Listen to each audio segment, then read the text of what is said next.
It's a whole lot harder to anticipate reactions and plan responses to conversations you didn't expect to happen. That doesn't mean you can't be prepared to handle tough convos on the fly, though. Don your leader hat, put on that professional poker face, and follow the same steps. Identify the basic issue, ask clarifying questions, and come up with next steps. A key is that you don't need to commit when you're cornered. What's that saying? Lack of planning on your part doesn't constitute an emergency on mine. You have every right to hear things out, put a plug in the problem for the moment, communicate interim expectations, and let them know when you'll get back to them on the issue or question. Someone comes to you asking for a raise, you're going to ask questions that are aimed at helping you understand why they feel justified to ask for a raise. Maybe they go do some research on fair and equitable pay, or they can show how they've saved money, or they're willing to take on more or higher level tasks. You don't have to give a yes or no in the moment for things like this. How about when someone outright challenges your authority? Whether in an office setting or on the job site, you're trying to get things done. And when someone challenges your authority once you've set a plan in place, it has to be addressed. My advice? Leave your ego outside the dojo. Challenging leadership can quickly turn into a worse situation.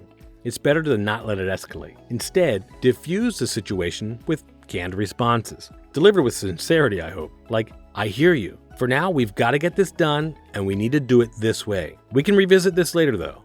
Your response shows you're not shutting them down completely. It communicates the urgency of your current task and shows that you have a direction to go right now to get it done, and it promises that their concerns aren't just spitting into the wind.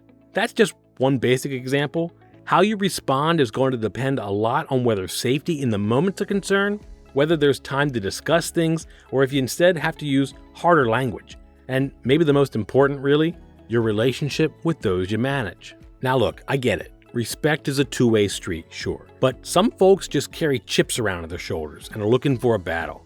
Emotional outbursts and outright fights are more common than you might expect. Don't take the bait.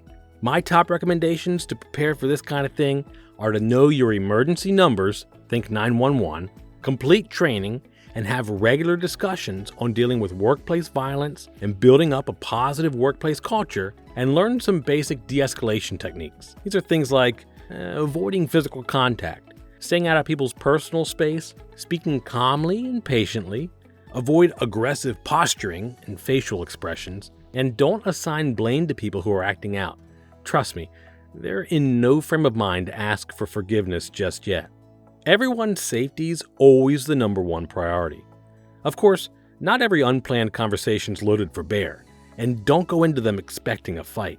As a longtime leader myself, I've run into plenty of difficult conversations on topics like losses in a family, health concerns, people feeling like they don't belong in the role or in the work culture. The list just goes on, but the approach really is the same. And hey, some unplanned convos can even be awesome and fruitful. But you didn't come here to learn about the joys of management, did you?